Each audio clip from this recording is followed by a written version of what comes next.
ana lamini na bolomana dugu Mali kono Mali ko kan Boubacar fi an sigira kɛnɛ kan laadala jɛma anw fɛ yan sɛbɛnbura minnu bɛ laadala bɔli kɛ Boubacar jamana kunnafoni a b'o de ko fɔ ni kunnafoni fɔra Boubacar k'i k'a dɔn kunnafoni duman walima kuma politiki kuma sɔrɔ kuma hadamadenya kuma kabako kumaw Boubacar k'i sɛbɛnnikɛlaw sugo ni dugusɛjɛ cɛ u bɛ nin bɛɛ lajɛlen de naamu k'a fara ɲɔgɔn kan n'u y'a sɛbɛn ka ban lakalilen anw bolo Boubacar o ye tɛmɛ an ka taa ye n y'a f'i ye n bɛ se k'a f'i ye diɲɛ baara o baara Boubacar k'i k'a dɔn n'i ye ɲɛ sɔrɔ a la i n'a sɔrɔ karamɔgɔ b'i la karamɔgɔbaw bɛ fo si Solomani Si min ye Abdourazak Mɛnta Madu Dunbiya kɔrɔlenba minnu bɛ ORTM na Boubacar k'i k'a dɔn an ka foli ani tanu bɛ kɛ olu ye sabula olu de y'an dege hali n'a sɔrɔla an t'a k'u ta kɛcogo la nka an ye misaliya ta olu kan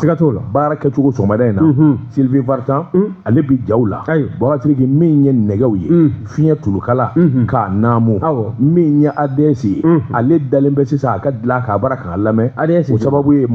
o joli Amadu Diaje Sakɔ ale k'i nɔngɔma sabula ale tɛ wuli joona Boubacar k'i n'a ye fajiri sali n'a wulila k'i da dilan k'a bɛ wurudi daminɛ a bɛ sɔrɔ ka radio dayɛlɛ ni nin waati in sera a bɛ sɔrɔ ka yɛlɛmisɛnnin daminɛ damaya daminɛ Boubacar Hamɛdi Jakite i k'a dɔn danganiya b'ale bolo san b'a sɔrɔ Tianiang b'a ka bureau kɔnɔ Gabon a bara k'a lamɛn i k'a dɔn ordinateur la o sababu ye Hamɛdi Jakite sɛbɛnfuraw kalanni e Boubacar Fi Boubacar Sidiki tiɲɛtigi tɔ ma Boubacar sɛgɛnbaatɔ e kan ka ne fɔ sanga n'a ka waati munna cogo di ko n kan ka fɔ parce que i jatigi ye jatigi fɛn tɛ jatigi min bolo ne yɛrɛ bi dɔn hali sɔgɔmada na i y'i da Mulaze Ala ni ne sababu ayiwa kuma daminɛna wala o kuma i da di Hamɛdi Jakite o tɛ dɔwɛrɛ ye n ka jɛ kurasani kelen i yɛrɛ y'a fɔ sa o Hamɛdi ne ko bala cogo bɛɛ di Boubacar Sidiki n bɛ n bolo bɔgɔ ka don n bɛ bɔ ni sɛbɛn ye sɛbɛn min n'u k'a ma Nouvelle Horizon ɲɛdankura Boubacar sɛbɛnfura ye bi ko m'a bila sɛbɛnni na sabula a bolo ko san 30 ni kɔ i k'a dɔn a bɛ tɛnko la Boubacar Sidiki maa min ye nin yɔrɔ in sɛbɛn a tɔgɔ de ko Mahamani Ture kunun ko a ma dogo maa la Mali fanda 4 bɛɛ lajɛlen la Mali kɔnɔ Mali kɔ kan Boubacar Sidiki i k'a dɔn banbanji n'i kɛra i k'a dɔn jihadisi ye a fɔ k'i si banna Boubacar Sidiki k'a dɔn siba de bi maa dɔn ku caman na n'o tɛ jɔnni yɛrɛ bɛ wuli sɔgɔmada joona fɛ ka t'i yɛrɛ di saya ma jango Mali sɔrɔdasiw labɛnnen bɛ labɛn cogo min na Maliden yɛrɛ minnu yɛrɛ tɛ sɔrɔdasi olu labɛnnen bɛ labɛn cogo jumɛn in na Boubacar Sidiki jɔnni yɛrɛ de bɛ t'i yɛrɛ di awa faali kɛnɛ kan garaba ma Boubacar Sidiki ni siba o maa o maa n'o donna i k'a dɔn rébellion na Boubacar Sidiki i b'a sɔrɔ a tigi si bannen don i k'o jateminɛ sɛbɛnnikɛla ko kunun ko min ye rebelle bamajɛ kɛwale Mali kun ni kun bingalikɛlaw u taara yɔrɔ min ni yɔrɔ min minɛ maa min sara kunun ko Boubacar Sidiki 200 kɔni a dagosi maa t'o fɔ maa ye min ɲɛnama minɛna min ze karila i k'a dɔn min kɔnɔ cira n'o bi furakɛli la danto la k'o furakɛ cogo di o man ka furakɛ o ayi k'a to ta sa a bɛ ɲɛ o n'oublie pas le droit de l'homme droit de l'homme tɛ wuli ka bɔ an ɲɛ wa bolofara min bɛ Bamaki jɛnɛjɛkulu u k'a ma ko jésim Boubacar Sidiki k'a dɔn ala Boubacar Sidiki k'a dɔn siba y'u bila kojugu la u nana fara ɲɔgɔn kan kɛ ka dabali tigɛ an bɛna jatigɛ dɔ kɛ Mali kɔnɔ Maliden bɛɛ lajɛlen bɛ boli ka t'i dogo sabula n'an ye hi kɛ nin yɔrɔ ninnu kan ɲɔgɔn fɛ waati kelen don kelen a bɛ kɛ sababu ye dugudenw ani jamanadenw kamana ka gan a bɛ kɛ sababu ye u ka tigɛ u ka armée la a bɛ kɛ sababu ye i k'a dɔn u ka dimi Boubacar Sidiki u ka nin kɛwale in bara ka kɛ sababu ye don o don Maliden ka da ka l'armée la Maliden yɛrɛ ja ka jɔ Boubacar Sidiki Segu Kayi Ɲɔrɔn du Sahel Boubacar Sidiki k'a dun nana wuli ka jɔ boloda ɲɔgɔn fɛ k'u kunda nin kan a dugu o dugu cɛ 200 o y'a jini ye u kɛlen bɛ k'u kunda nin kan Kayikaw fɛ yen mobili belebelebaden dɔ tun b'u bolo Boubacar Sidiki i k'a dun u y'u kunda ayiwa Kayi gouverneur o jab'ale yɛrɛ o jab'ala u y'u kunda u kan Boubacar Sidiki k'a dɔn ayiwa polisikɛ 3 o de tun b'a ka yen kɔlɔsi cɛ 200 ni kɔ n'u y'u jɔ da fɛ n'u ko ko digidiw Boubacar Sidiki kana daw kari k'u kari ka don Bougazelli k'i k'a dɔn u ɲɛna ko min dɔw tɛ maa saba dama de kun mara ka yen kɔlɔsi Bougazelli n'olu ye marifa banaminɛw ni ɲɔgɔn cɛ u ye cɛ min buru o kɛlɛ kelen k'a bi maa mugan bɔ u nana ye sa k'a fɔ jɔngbala maa saba min ko fɔra an ye i y'ale ma o don wa e ko nin di maa 100 bɔ yankadi ye kɛlɛ bɛ ɲɛ dɔw bolo Bougazelli o yɔrɔ bɛɛ dɔw kɔni ye a bɔ suraka voiture ta u sina ka marifaw fili ka moto fili u digu sen la dagi Bougazelli marifa kunkanyan fɔlɔ filanan sabanan ka denmisɛnw ko ko ninnu mago bɛ anw de la dɛ Bougazelli i k'a dɔn musow yɛrɛ bɔra u cɛsirilen armée Bougazelli fa bɛɛ lajɛlen kɛra hadamaden nɛgɛ ni hadamaden yɛrɛ i t'u dɔn ka bɔ ɲɔgɔn na siga t'a la sɛbɛnnikɛla ko a ko malidenw ka nin kɛwale jango Kayi jamana na Bougazelli nin bi maa sɔn hakili la kabini fajiri u tun kɛlen bɛ ka labɛn kɛ nin ba manji jɛrɛjɛkulu ninnu Bougazelli k'a dɔn u nana yɔrɔ 7 daminɛ ɲɔgɔn fɛ u b'a fɛ ka kunganya bɔ a bɛɛ la ni ka hadamaden ja tigɛ attaquement min kɛra ɲɔrɔ du Sahel Bougazelli ye sɛbɛnnikɛla ko i kamana bi guwan min ye Sandare Gogi Bougazelli ka taa bila ɲɔrɔ du Sahel yɛrɛ dugu kɔnɔ lemini i k'a dɔn ni dondaw ni bɔdaw u nana daba kama de min ye sɛbɛnnikɛla a ko kunkan dɔ fana bɔra jɛma Bougazelli min ye ɲɔnɔ ye fasiriba ko nin bɛɛ lajɛlen daminɛna ɲɔgɔn fɛ u y'a daba kama Bougazelli fɔlɔfɔlɔ dugukɔnɔmɔgɔw mana marifa kunkan mɛn giriw bɛɛ b'a fɔ yomba de ye anw tora a la bi rebelle surula an kan Bougazelli sɛbɛnnikɛla ko dugudenw yɛrɛ de ka cɛsiri barika bonyana sabula olu bɔra ka fara armée kan maa minnu bɛ yen ni olu kɔni ye marifa fili ka boli k'u bɛ t'u dogo sokolonw ani dingɛkolonw kɔnɔ Bougazelli dɔw bɛ se k'u yɛrɛ kɛ fatɔ ye e dɔnnen don an minnu bɛ ɲɔgɔn ka dugu kelen kɔnɔ san mugan Bougazelli an ye ɲɔgɔn dɔn sɛbɛnnikɛla ko i k'a dɔn gɛnni daminɛna dɛ min fara kɛnɛkolo jara kan sɛbɛnnikɛla ye min fɔ a bɛ maa 80 bɔ Bougazelli ko nin ye kuma de ye n'o tɛ su dalen marifaw i k'a dɔn ka taa se minɛn minnu b'u ma an'u ka moto u y'a bɛɛ lajɛlen minɛnw na Bougazelli sɛbɛnnikɛla ko a ko min kɔni ye Kayi jamana ye u kun b'a fɛ ka dimi de don mɔɔw la kosɛbɛ Bougazelli k'a dɔn dimi o laban de taara kɛ jafarinya ye Kayi denmisɛnw i k'a dɔn k'an ka fo sabula anw bɛ deli ka nin fɔ yan Bougazelli n'i yɛrɛ to Bamaji bolo yali sɔrɔdasiw ka na u b'a ka dugu fa k'a ban Bougazelli k'a dɔn dugu o dugu n'o bɛ jamana in kɔnɔ an kan ka k'an dama ta armée ka k'an dama ta sɔrɔdasi ye Bougazelli ka sababu kɛ min ye Bamaji ye nin denmisɛnnin ncinin ninnu a tila bɛɛ de y'o de ye a bɛɛ denmisɛnnin Bougazelli k'a dɔn kalo kelen tile fila marifadige k'u ka taa bi dugu kan jatuw la e m'a ye n'u ko kiriw ni ayiwa marifa mankan bɔr'u kɔfɛ maa 1 2 mana sa o y'a sɔrɔ a tɔ bɛɛ coye kɛ Bougazelli ko o tuma joli bɛ sɔn Bamaji ka t'i ka dugu minɛ tuguni sɛbɛnnikɛla ko a ko Kayikaw ye kɛwale min kɛ kununko Bougazelli k'a dɔn nin min maa sɔn hakili la wulikajɔ ni jateminɛ na duguw kɔni u malola fo k'u n'u turu Bougazelli sabula Kayika bɛɛ lajɛlen de bɔra musow yɛrɛ b'a la u cɛsirilen Bougazelli k'a dɔn u bɔra ka Bamaji minnu bolila u bɔra k'u yɔrɔ jira Bougazelli k'a dɔn Bamaji kɛwale Kayi don da kelen bɔ da kelen e kɔni dar'i yɛrɛ fa de koyi a tɛ ko tunnel wa tunnel o bɛ kulu suwa ka sira min bɔ a fɛ n'i donna da fɛ i bɛ taa de n'o tɛ jɔ dɛ ne ko i bɛ segin a bɛ gɛlɛya o daminɛnen don sɛbɛnnikɛla ko Bougazelli k'a dɔn Kayi gouverneur foyi den kelen m'a sɔrɔ hali kala m'a waasi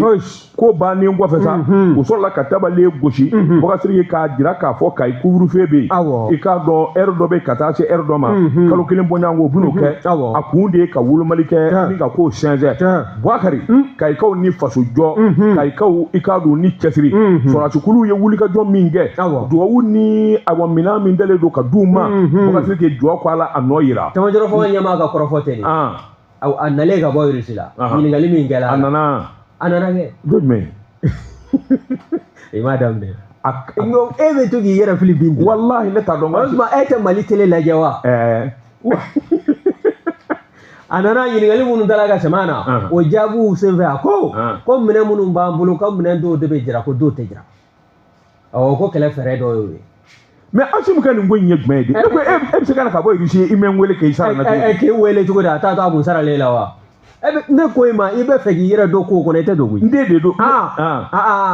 kana na faya foyi kolokolo yan a tɛ kolokolo e ye fa dunan ye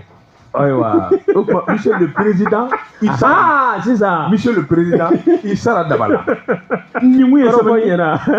ye sɛbɛn ye an ye min bɔ nouvelle horizon kɔnɔ ɲɛdangura karamɔgɔ dama tun kɛra nouvelle horizon ne y'o bila min ye sɔrɔ de Bamako ye ne bɛ o ta ko ni badenni min sala ka bugɔli juru to a la o wolo de bɛ tuguni ka kɛ e jeme ye siga t'o la maa min ka fasiri ye nin ye sɔrɔ de Bamako kɔnɔ o Yusufu Konate ye Yusufu ko n'a jɛla k'a bɛɛ se fila bawo n'i y'a ta k'a lajɛ min ye tesaliti ye i b'a ye k'a fɔ o kununko kelenw la dɛ ka bɛn tarata ma min bɛna juillet kalo tile gale ma san 2025 n'i y'a lajɛ anw ka bolomasiri tabo kelen kɔ ka kunnafoni sɔrɔ ninnu kɔni o ye nin hakilina in dilan u bɛ ɲɔgɔn kalama o taara nin yɔrɔ balahɔta ninnu bɛɛ lajɛlen ka taa bin u kan waati kelen tesalitikaw min ye sɔrɔdasiw ye olu ko ko aw m'aw ɲininka o n'aw b'a kalama o t'a kɔrɔbɔ min ye aw ni Algérie dancɛ n'o ye frontière ye nin maajugu ninnu u tun b'a fɛ k'u ka bamaja wale dɔ ni ka o bolo da tesaliti i b'a ye k'a fɔ u nana k'u bɛ baara ninnu bolo da maa minnu bɛ yen n'olu kɔni bɛ jɔ n'o ye santinɛliw ye olu kɔni ye tasuma de suuru u kan o fana wele bilala anw ka sanakulu bolibaw ma n'o ye sanfɛ kɛlɛkɛlaw ye olu nana ka se k'a ko tɔni bati n'i y'a sɛbɛkɔrɔ lajɛ maanifin su de buru bɛ bɔlɔn kɔnɔ tesaliti kunun ko tarata juillet kalo tile gale san 2025 i b'a fɔ ko marabaatiga n'i y'a sɛbɛkɔrɔ lajɛ nin yɔrɔ kofɔlen sanga n'a ka waati o bɛ na ni kana bɛnkanni wale ta ni k'a yɔrɔ sɛgɛrɛ n'o ye tesaliti marabolo ye ka taa sɔrɔla hakilinajigi juillet kalo tile 19 tɛmɛlen san 2025 i b'a ye k'a fɔ kunnafoniw sɔrɔla k'a fɔ mobili dɔ an ka droniw kɔni yangalen kɔ sanfɛla la o ye mobili dɔ kɔni ye min kɔni tun b'a fɛ k'i wɔɔlɔ ni ka baara jugu dɔ ni ka o bolo da maa o maa b'a kɔnɔ n'o ye jatigɛwalekɛla n'o ye terroriste ye nin bɛɛ lajɛlen min ye droniw ye o ye nin mobili n'a kɔnɔmaw k'a bɛɛ lajɛlen kɛ finfinkuru ye wa n'i y'a lajɛ kokura min ye nin yɔrɔ kofɔlen in ye anw ka sɔrɔdasiw u kɔni u janbu u yɛrɛ la wa u y'a jira fana k'a fɔ min ye nin bamajɛ wale a bɛ kɛlɛ ka bɔ jamana in kɔnɔ wa jamana in bɛ diya waati ni don nataw kɔnɔna na u hakili la sa ko ni nin hakilina jugu ta la u ka jɛ ni ka bin yɔrɔw kan yɔrɔ minnu sugandila u yɛrɛ ni dɔgɔ n'u sago la k'a fɔ ko n'u ye bingali wale ta k'u sɛgɛrɛ o bɛna kɛ sabu ye k'anw ka sɔrɔdasiw ni ka u ja papa o kɔni kɛlen bɛ sabu ye sa sɔrɔdasiw ja tɔ milen don wa min ye terroriste ye n'i yɛlɛ i sɛbɛkɔrɔ bɛ fa foyi tɛ bɔ a la hɛrɛ kɔ wa min ye jɛkulu ye minnu n'olu ka baara ɲɛsin bɛ droit de l'homme ko kuma ma u ka taa fɔ fan wɛrɛ fɛ min ye anw ka jamana ye an tɛ maa tɛ kuma maa fɛ o droit de l'homme u y'u da de sa o u ka n'o da de u ɲɛ bɛ ko tiɲɛ na o an bɛ maa lamɛn n'i ye fasirikɛla ka kɔrɔfɔli lajɛ min ye Yusufu Konate ye min ye terrorisme ye k'a bɛ kɛlɛ ka ban forces armées maliennes fɛ k'a kɛ i b'a fɔ min ko min n'a ma deli ka kɛ anw ka jamana kɔnɔna na nin ye wɛrɛ ye sɛbɛn min y'a salo ka bɔ sɔrɔ de Bamako kɔnɔ Yusufu Konate a ka fasiri faratigi Segu boli wa Segu boli i y'a dɔn fulaw ka denmisɛn ɲɛmaa dɔ don n y'a ka kuma dɔw mɛn Bakasiri k'a ko jamana in kɔnɔ terroriste 100 o 100 a ko 90 ye fila ye siga t'o la o ma bɔ a tigi yɛrɛ da kɔnɔ a tigi de ye nin a bɛ yɛrɛ la n'i ye terroriste kelen ye fulakanfɔla de ka ca na u b'u nɛgɛ de ka don a la o n'u b'u nɛgɛ o bɛ kɛ fula cɛkɔrɔbaw fula musokɔrɔbaw waati dɔ sera n'u ma kuma sa fula bi ban dɛ n'u ma kuma ayiwa n'u ma wuli ka jɔ kɛ ka kangara da denw na ka kangara daw ye a kana don n'i donna na ne de y'i wolo n ye haramu i bi sa Bakasiri k'i k'a dɔn fula wɛrɛ bi ci dɛ ayiwa wɛrɛ bi ci dɛ ala ka ni silamɛw kisi amina yarabi u bi fa Mali la u bi fa Burkina u bi taa fa Niger o kuma mun kɛra amina de bɛ sa ni terrorisme i b'a bila wali ka taa lahara fulaw ka jɛrɛjɛkulu min bɛ yen a tɔgɔ Aputulapo waati dɔ sɔrɔ u ka kuma wa u bɛ kuma na n'u ma filakan fɔ n'u ma wuli ka yaala togodaw ni burusukɔnɔnaw na Bakasiri k'i u dɛmɛbaw cɛ n ye min tɔgɔ fɔ sa tɔgɔ jɛni min ko Segu boli ko a ko min ye kɛlɛkɛlaw bɛɛ kungo kɔnɔ 100 o 100 30 y'u dɛmɛba ye olu bɛ dugubaw kɔnɔ an jɛ la o sigi bɛ k'u d'a ma ko ayi olu de b'u dɛmɛ a' taa nin sira fɛ olu de bɛna hali ka taa min filɛ nin ye i b'a sɔrɔ u mɛnna ka nin labɛn ka na marifa dugu marifa donna cogo di ɲininkali a maralen kun don jɔnni bolo ɲininkali o de ye ko fiɲɛ yɛrɛ ye Bakasiri ne bɛ bolo bɔgɔ ka don n bi bɔ ni sɛbɛn ye sɛbɛn min n'u k'a ma la révélation ko dogolenw k'u da kɛnɛ kan min ye ayiwa Alu Boubacar Diallo Alu Boubacar Diallo a yɛrɛ ye fila ye Boubacar nka ale kɔni gɛn bɛ maa murutilen da kelen a bi jamana kɔ kan Boubacar k'a dɔn attaquement min kɛra a kumana a ko bi attaquement kɛra Mali kɔnɔ nin y'ale sɛbɛkɔrɔ tɔɔrɔ sabula ale bɛ kuma tɔn min don a la u k'o ma front patriotique résistance Boubacar ko n'a kɛ politique tɔn ye min kɔni min kunna jamana kɔ kan a ko min ye nin ko in ye u b'a kɔn u b'a sɛbɛkɔrɔ kɔn min ye bamanjuw ye i k'a dɔn maa fasanen maa barikabalenw u bɛna bin jamanadenw kan cɛw ni musow k'olu fa Boubacar ale ka dɛmɛ a n'u ka ayiwa hakilina bɛ ta ka Mali sɔrɔdasiw sɛgɛrɛ u b'u dɛmɛ bi u b'u dɛmɛ sini u b'u sɛbɛkɔrɔ ayiwa dɛmɛ ka dugawu ye dɛmɛnin kɔfɛ sɔrɔdasiw fɛn o fɛn b'a la n'o ye ɲangata sɔrɔ min banana o walima min joginna Boubacar k'a dɔn Ala ka kɛnɛya d'olu ma minnu mana kɛ k'u fatura faso ye Boubacar ka Ala ka hin'u na u ka denbaya bi dɛmɛ u ka denbaya bi hinɛ Boubacar ka armée Mali i k'a dɔn jɔngo la u bi kɛnɛ min kan bi Boubacar k'a dɔn u bi kunnawolo kɛnɛ kan i k'a dɔn u bi ɲɛtaa kɛnɛ kan sabula don dɛmɛna jamana in kɔnɔ Boubacar n'a fɔra attaquement kɛra i k'a dɔn k'u y'u ni kaya de bɛ bɔ anw ka fanfɛ nka bi tɛgɛrɛ tulo de bɛ bɔ an ka fanfɛ Ala ni nisɔndiya Boubacar o b'a jira k'a fɔ armée a ye wulikajɔ caman kɛ nka ale ka dimi o bɛ ta ka ɲɛsin ayiwa sɔrɔdasi faamaw ma n'o ye juin ye Boubacar k'a dɔn olu kan ka baara min kɛ ka kɔn ka kunnafoni ɲini k'o di sɔrɔdasiw ma a n'a kɛ olu dɛsɛlen b'o la o de la ale kɔni b'a ka kumakan kan min ye ayiwa fanga bɛ maa minnu bolo bi u kan ka yɛlɛma kura de ta walima hakilina kura kan ka ta u la Boubacar min b'a to jamana ɲɛtaa bi sabati sabula ale yɛrɛ kɔni a dabali bannen don nin ko kɛwale la nin kun ye sɛbɛn ye an ye min bɔ la révélation kɔnɔ ko dogolenw k'u da kɛnɛ kan an t'a kɛ Boubacar Sidiki n bala cogo bɛ di dɛ karamɔgɔ bɛ waati ni n tɛgɛ don ni sɛbɛn bɛ bɔ sɛbɛn minnu k'a ma ko soir de Bamako wula n ka juru bɛ Bamana i b'a batigɛ danga de dɔn maa min ka fasiri ye nin ye o ye Youssou Konate ye Youssou ko min ye anw ka cɛmancɛ fanga fangabolo ɲɛmaa ye général de division Ablaye Mayiga a ye taama min kɛ ni ka taa Mali jɔyɔrɔ fa cɛmancɛ fanga ɲɛmaa tɔ la n'o ye général d'armée Assimi Goïta ye i b'a ye k'a fɔ lajɛrɛ nin kun ye attaque 4nan ye n'o ye conférence internationale ye min kɔni hakili jaga bɔ kɛ sa diɲɛ yiriwaliw olu nafolo n'o musakaw u kan ka bɔ fa minnu fɛ hakili jaga bɔ tala ni ka o de sɛgɛrɛ Séville n'o ye Espagne dugu dɔ ye ka bɛn ntɛnɛn tɛmɛlen ma n'o bɛnna juin kalo tile 30 ma en 2025 n'i y'a lajɛ kɔrɔfɔ o dilen kɔ anw ka cɛmancɛ fangabolo ɲɛmaa ma n'o ye général de division Ablaye Mayiga ye a kɔni a ye kɔrɔfɔ ta a ye bonyamasegin ta ka ɲɛsin AES jamanaw n'o denw bɛɛ lajɛlen ma k'a jira fana k'a fɔ a bɛ ka kuma maa min to a la n'o ye président confédéral ye i b'a dɔn min ye général d'armée Assimi Goïta ye ale de ye AES o ɲɛmaaba ye bi n'an ko a ma ko président de la confédération wa k'a bɛ ka kuma o to a la wa kuma in kun tɛ dɔwɛrɛ ye dɛ min ye jatigɛwalekɛla minnu n'olu bɛ anw ka jamana kɔnɔ o kokɔrɔma donnen bɛ kɔkan jamana wɛrɛ minnu fɛ farafin jamana fara tubabu jamana wɛrɛw kan a dɔnnen don a ɲɛ ka fɔ an k'a ɲɛfɔ ɲɔgɔn ye waasa maa ninnu o kɔrɔmadoli baaraw o juru bɛ se ka tigɛ cogo min na wa ko n'i y'a lajɛ yiriwali n'i y'a baara nun don ka nin jatigɛwalekɛlaw to i ka jamana kan wali i ka dugukolo sanfɛla la k'a ko k'a bɛ kɛ gɛlɛya ye bawo majɛ na don fan dɔw fɛ e tɛ se ka to jatigɛwale kɛlɛli la ka tila k'a fɔ k'i na yiriwali baara da i sago n'i dugu na wa n'o fana tɛmɛna ka bɔ yen ko ni kura kan ka fiyɛ anw ka AES jamanaw ka taabolo caman bɛ yen n'o dɔ bɛ tali kɛ hakilijagabɔw fɛɛrɛw tigɛcogo kan n'an ko a ma ko technologie o tigɛlen kɔ ka bɔ yen min ye science fana ye ka taa se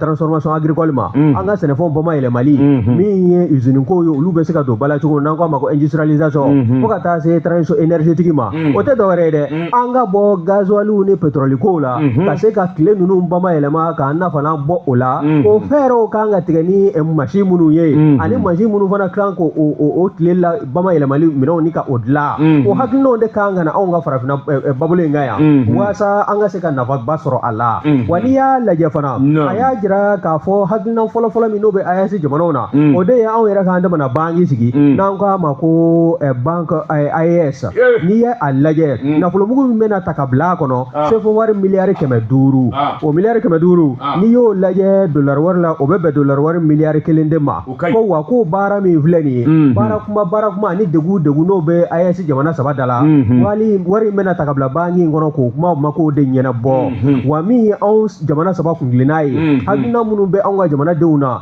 a seleke naaniw kɔnɔna na o baaraw n'o fɛɛrɛw bɛɛ lajɛlen b'a la ka tigɛ wa n'an y'an ka banque in dayɛlɛ min bɛ se ka kɛ k'an ka wari k'a lakana waati ni don nataw kɔnɔna san yirikajan kɔnɔna na o fɛɛrɛw fana o tigɛlen bɛ a nɔfɛ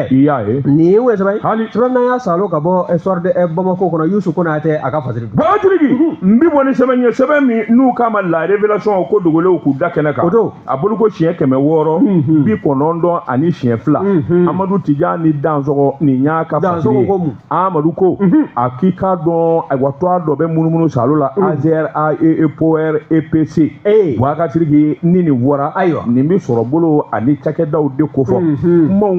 k'a banamini sonsan bolen bɛ fali fɛ a den dɛ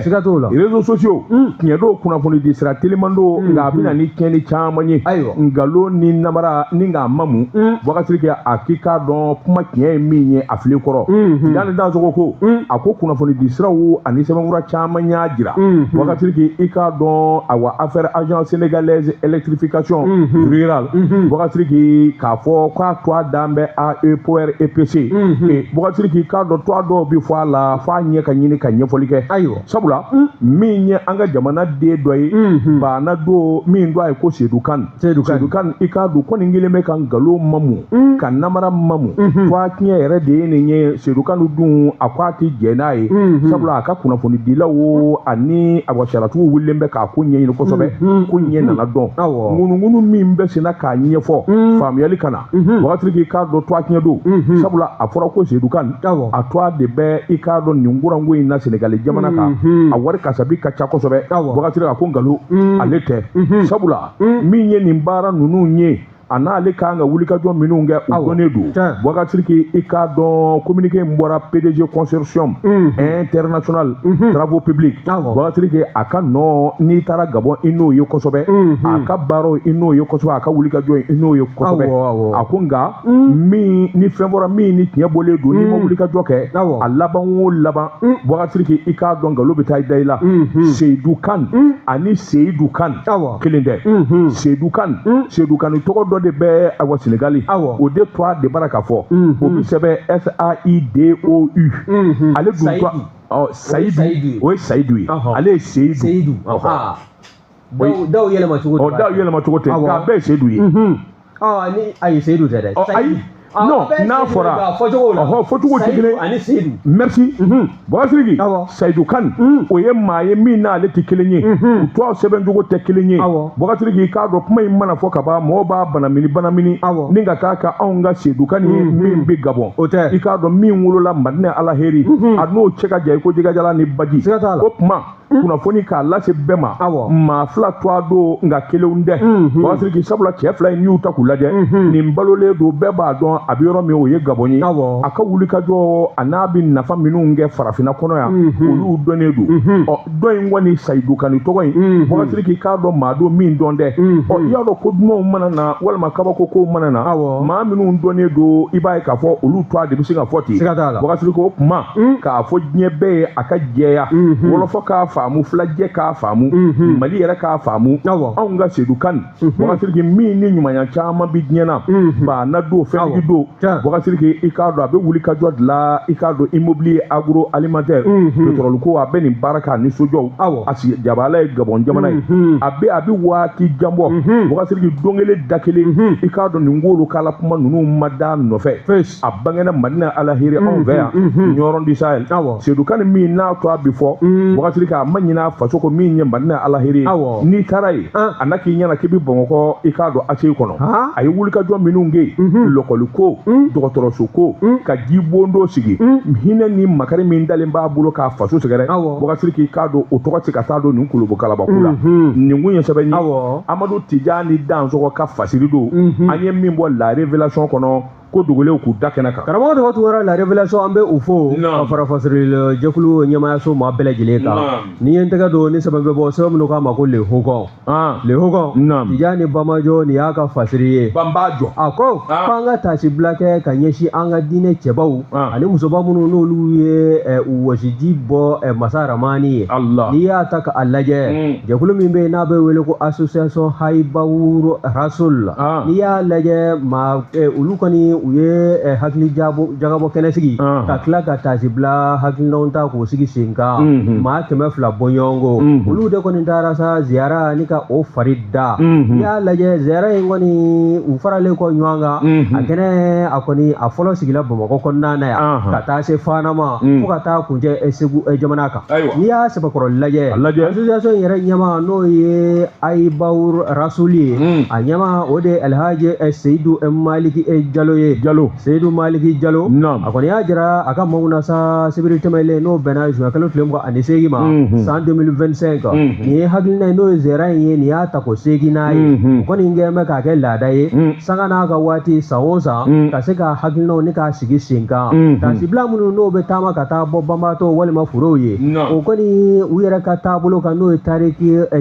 tijaniya confrère tijaniya ye o tariki min n'o bɛ o taabolo in kan n'o b'a la k'o sira taama jɔn ko ala k'a bɛ hinɛ de kofɔ ani dogodo ka ɲɛsin banbaatɔ forow ma maa min n'o kɔni n'o fatula o bɛ bila ala ka hinɛ kɔnɔna na wa se ni dabali foyi t'a ye maa minnu bɛ ɲɛnamaya la yan n'olu b'a la ka ala kosuma olu de kɔni kan ka kosumali kɛ ka yafa deli caman kɛ ka ɲɛsin nin fure ninnu ma min ye ɲɛmaa ye n'o ye Alhaji Seyidu Maliki Jalo ye ale kɔni y'a jira sa k'a fɔ hakilina ninnu bɛɛ lajɛlen bɛ bila masa Ramani ka se kɔnɔna na nka min ye anw minnu bɛ ɲɛnamaya la yan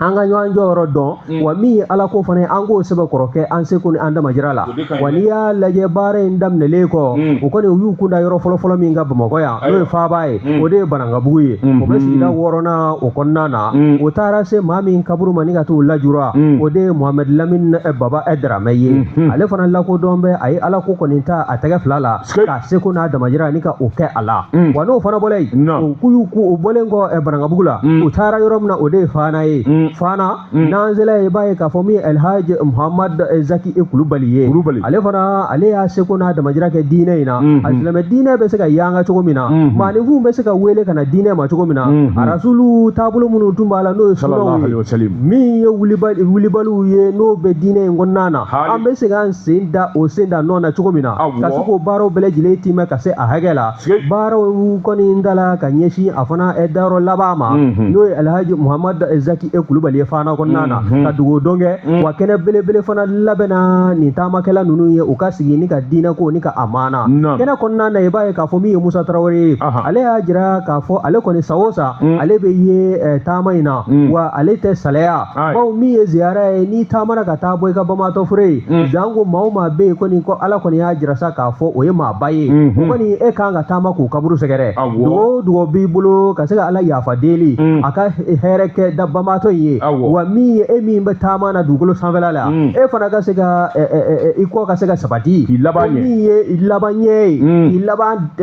i laban ko ka ɲɛ dugukolo sanfɛla la yan yanni i bɛ taa masa Ramani bɛnɲɔgɔnya o kɔni ko ziyara k'a bɛ kɛ sabu ye ka maanifin dusukun de kolo ka taa ala ko ma n'o fana bɔla yen i b'a ye fana Fana baalen kɔ u y'u kunda marabolo 4nan kan n'o ye Segu région ye u selen u taara Segu kaburu donba la min ye maaba caman fana dalen bɛ yen n'i y'a sɛbɛkɔrɔ lajɛ min ye Muhammad Mayiga n'an bɛɛ lajɛlen k'a ma ko Gindo Alimami ala ka hinɛ a la ka taa se Alhaji Seyidu Anima Sheikh Mayi Haidara ka taa se Munir Haidara ma Mansur Haidara ninnu bɛɛ lajɛlen u nɔgɔmalelen don min ye Segu kaburu don kɔnɔna ye ka si bilata la ni ka ɲɛsin u bɛɛ lajɛlen ma ɲɛma kɛ belebele kɔ min n'o ye ɲaro karamɔgɔ ye ka taa se Cɔrɔnɔ Adi Cam ma ninnu bɛɛ lajɛlen kɔni dan bɛ Segu kaburu don na wa o kɛnɛ fana kɔnɔna na i b'a ye k'a fɔ Segu région Bamanan Tal fana bɛ yen min ye Aminata Jara ye ale fana ye jɛkulu n'o ye association ye n'o ye Haibawur Rasul ale o tɔnden dɔ ye a y'a jira k'a fɔ san o san n'ale ye munumunu salo kɛ ni tɔndenw ye ka taa nin yɔrɔ kɔfɛlen ninnu na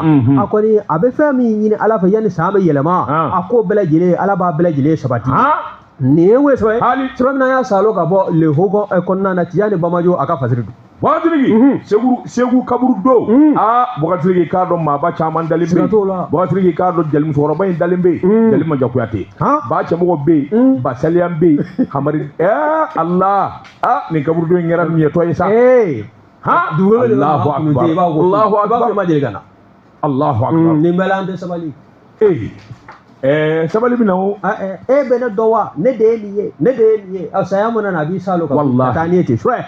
Bɔgɔtigi bɛ n bolo bɔgɔ ka don n bɛ bɔ ni sɛbɛn ye sɛbɛn min n'u k'a ma Nouvelle Horizon ɲɛnankura Denba Konte nin y'a ka sɛbɛn ye Bɔgɔtigi i k'a dɔn Dankɔrɔba i k'a dɔn Dɛnɛndo a bɔra vidéo dɔ la Bɔgɔtigi i k'a dɔn sɛbɛnnikɛla ko ale yɛrɛ a ye ayiwa Ala wale ɲuman dɔn min ye Imam Mahamud Diko Bɔgɔtigi i k'a dɔn Diko jɔn ko Ala ni kɔrɔ tɛ fila ye kɔrɔ kɔni o bɛ dɔn ɲɛda la o bɛ dɔn farikolo la sabula si janfara o dama tɛ koyi Bɔgɔtigi maa min san joli joli i denw ni mɔdenw Bɔgɔtigi k'a dɔn i n'u ti ɲɔgɔn kan nin bɛɛ lajɛlen ka jugu hadamaden ma Imam Diko i k'a dɔn a bɛ Aligérie sigi la wa diyagoya sigi don k'a fɔ a ka di n ye tɛ dɛ Bɔgɔtigi k'i k'a dɔn nin Dankɔrɔba min kun b'a disi gosi ko ale de ye Ibrahim Boubacar Keita bin k'a ka fanga dafiri Bɔgɔtigi i k'a dɔn a yɛrɛ tɔtɔ kɔlɔkɔlɔ la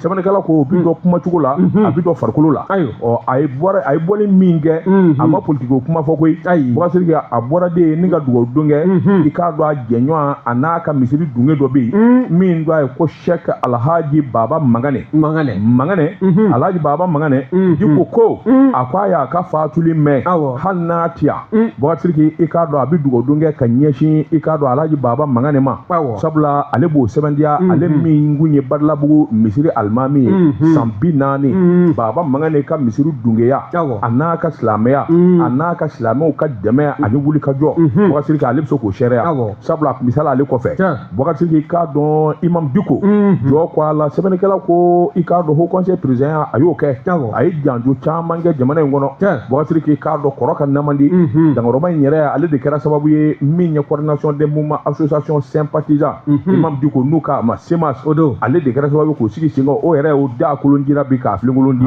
a jɛɲɔgɔn caman bɛ yen ni min ma boli i b'a sɔrɔ o bɛ kaso la o nana sɔrɔ i k'a dɔn politiki baaraw ani kɛwale minnu kɛra a fɛ tuma min ale bɛ bɔ yan ni ka taa Aligérie jamana na Bɔgɔtigi o y'a sɔrɔ i k'a dɔn Mali ni Aligérie cɛ gɛlɛya caman bɛ faamaw ni ɲɔgɔn cɛ o waati kelen bɛnzema don walima dabangama don a taara bɛn ni Bamandiw fana ka ɲɔgɔn ye dɔ bɛ ayiwa Aligérie a yer'o kɛnɛ kan Bɔgɔtigi kabini o ko nin kɛra gɛlɛya nana banba kosɛbɛ ani jamana faamaw ni ɲɔgɔn cɛ Bɔgɔtigi k'a dɔn Diko yɛrɛ laban ye Ala minɛ sa ni ka to Aligérie sabula a siranna a b'a dɔn min bɛ nin kɔfɛ n'a nana jamana in kɔnɔ Bɔgɔtigi yalima min ye tɔw sɔrɔ o n'a sɔrɔ wa a siranna sabula a ka nani kun fɔra waati la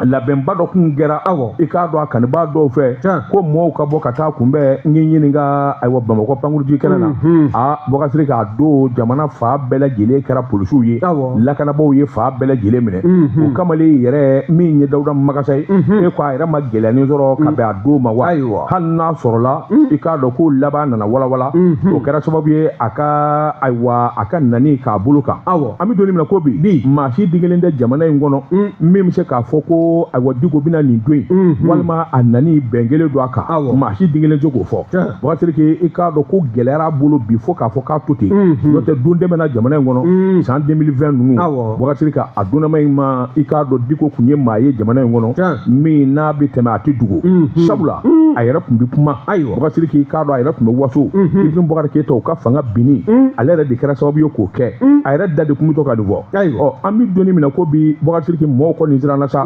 fanga bɔsi ni fanga bin maa o maa deli la k'a kɛ yalima ɲankata don wa ayiwa min bɛ tila ka tugu i nɔfɛ wa ɲininkali tɔ min bɛn nin kun ye sɔmi an ye min bɔ Nouvelle Horizon kɔnɔ ɲɛdankura karamɔgɔ dɔ tugura ni n tɛgɛ don ni sababu bɔ sababu dɔ k'a ma ko le pays jamana min ye Mamadu Jara ye nin y'a ka faseli ye Jarakɛ ko mun Jarakɛ ko min ye Kayi ni Bamakɔ cɛ sira a taamabaaw o sɛbɛkɔrɔ ɲanilen bɛ bi maɲi dɛ sɛbɛkɔrɔ lajɛ jɔn ko Ala sira kɔni a bɛɛ lajɛlen halakilen don wele kɔni bila bɛ Madame Dembele Madina Sisɔgɔma ale min ye an ka taamako minisiri ye jɔn ko Ala muso in a cɛsirilen n'o ye minisiri muso in ye a cɛsirilen don hali kɔsada in na i b'a ye k'a fɔ an kumana siraw dingɛ ko kuma minnu kan an ka Bamakɔ ye camancɛla fan caman bɛ yen o dingɛw bɛɛ lajɛlen jɛlen datugu ɔ nka min ye anw ka jamana bɛ ɲɔ ka fori sɔrɔ sira fɛ ni sira min ye o de ye Kayi Bamakɔ ye n'o ma lajɛ a bɛ kɛ gɛlɛya ye bawo anw ka jamana sɔrɔ dabolo ka se ka waganden k'a sɛbɛkɔrɔ sɔsɔ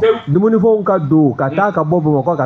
ka t'u yɛrɛ sɔrɔ Kayi walima ka bɔ Kayi k'u kunda Sɛnɛgali kan nin bɛɛ lajɛlen bɛ kɛ sira kelen min sanfɛla la o de ye nin furanjɛ in kɔnɔna ye n'o ye Bamakɔ Kayi ye n'a ma lajɛ welekan ni kulekan kɔni sɛbɛkɔrɔ caman bɔla sa ka bin nka ministre de l'équipement des transports madame Danbele Madina Sisɔkɔ k'a k'i kɔfilɛ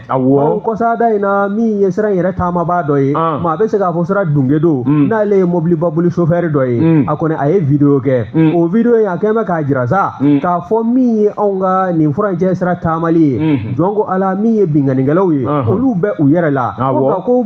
min ye hakilina wɛrɛ ye min n'o kɔni n'o ka jugu taamakɛlaw ma sisan an ko mobilitigiw o de ye sira in ka cɛliya n'a ka koloya ye bawo furancɛ min bɛ yen n'o ye Kayi Jɛma ye walima ka bɔ Jɛma ka na Jijeni nin furancɛ bɛɛ lajɛlen kɔni goudron kɔni bɛɛ lajɛlen halakila goudron dɔw bɛ yen i bɛ taa sɔrɔ goudron morceaunin de dalen bɛ ten sira fankelen fɛ a bɛɛ lajɛlen wɔrɔla ka taa n'i ye ja in yɛrɛ lajɛ chauffeur in bɛ ka kuma minnu fɔ a kɔni kɛn bɛ ka kulekan bɔ ka ɲɛsin jamana marabaaw ma ko ni jamana ka taabolo ma lajɛ sira kunda kɛrɛnkɛrɛnnenya min ye Kayi sira ye ko jɔn ko ala maaninfinw tɔɔrɔlen don o ɲanilen don wa n'i y'a lajɛ a ye misali fana ta kɛmɛ sara la min ye anw ka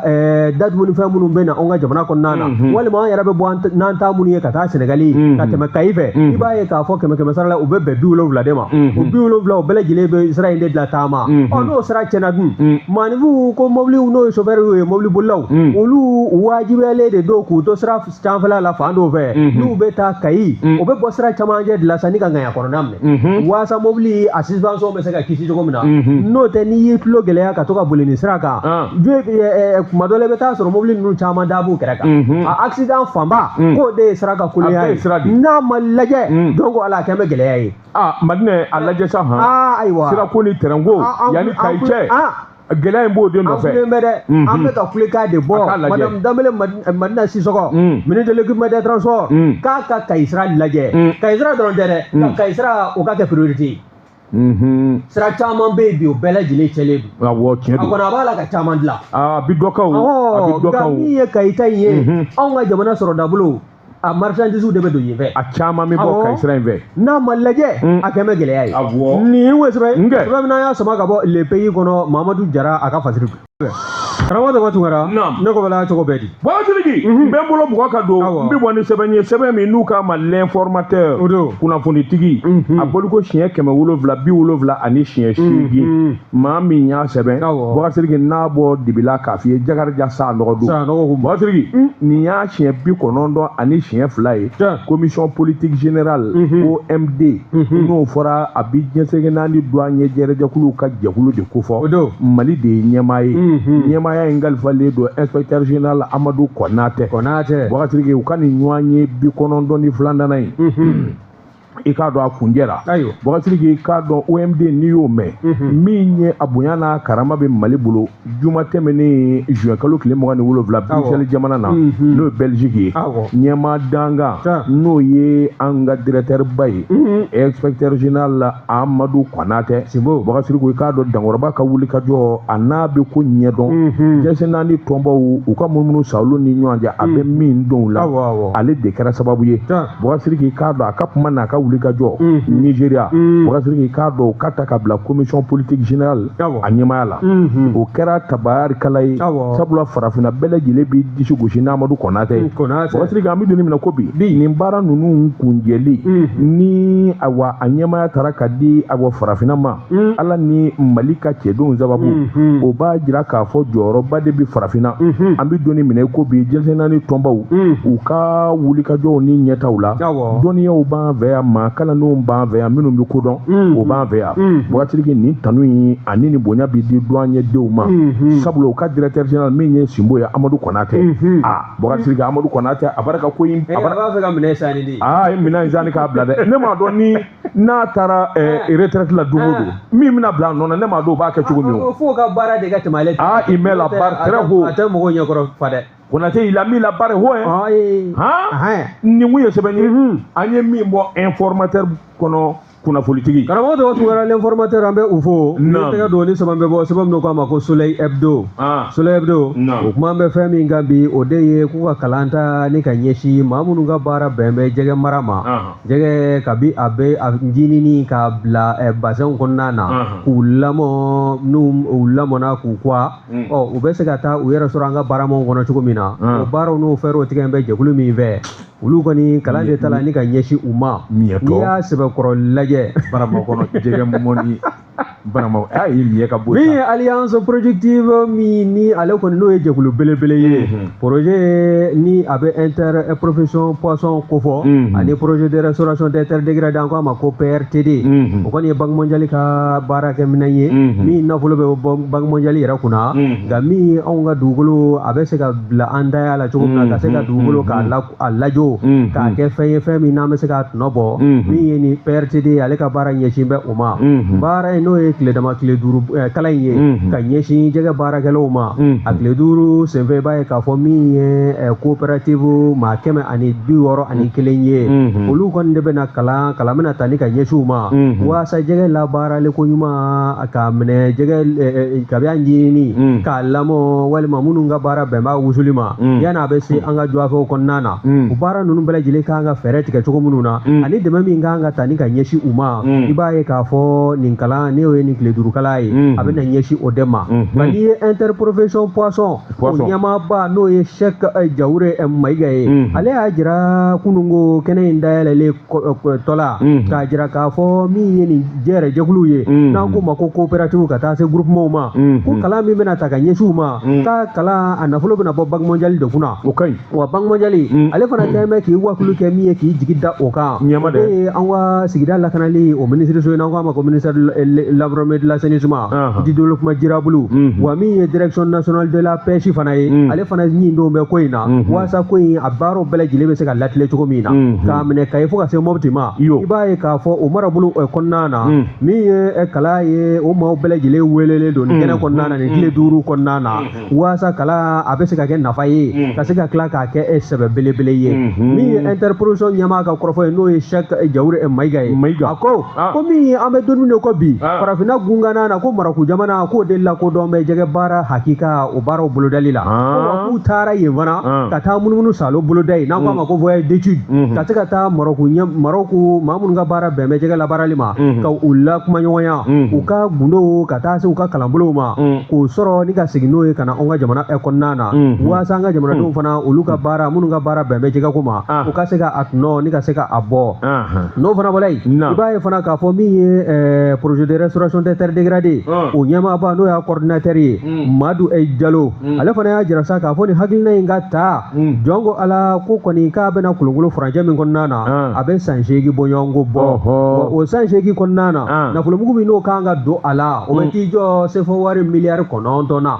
o miliyari 9 o de bɛ bɔ min ye Banque mondiale ka bolo kan ka di ni maa ninnu ma nka u yɛrɛ ka wulikajɔ bɛ se ka kɛ min ye n'u ka faranga o bɛ taa jɔ miliyari 2 bɔɲɔgɔnko la maa bɛ se k'a fɔ sa waati ni don nataw kɔnɔna na nin jɛkulu ninnu 161 jɛgɛ a labaarali a kalan ka ta ni ka ɲɛsin u ma a bɛ se ka kɛ sabu ye anw ka dun ka fa ka se k'a sinsin waati ni don nataw kɔnɔna na nin ye sɛbɛ tuma y'a salo ka bɔ Soleil Hebdo kɔnɔ Zan Jara a ka fasiri Bɔsiriki n'u ma ɲɛ k'a fɔ nin baara ninnu na u bɛ kunnafoni awa maa minnu bɛ kunnafoni di u bɛ dɔ ta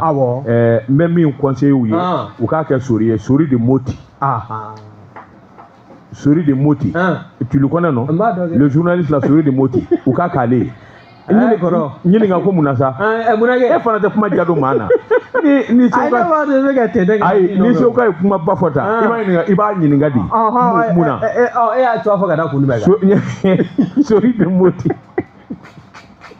o sanja ani Njayiba o don y'a sɔrɔ Njayiba ministre de la culture ye an bɛ taa Paris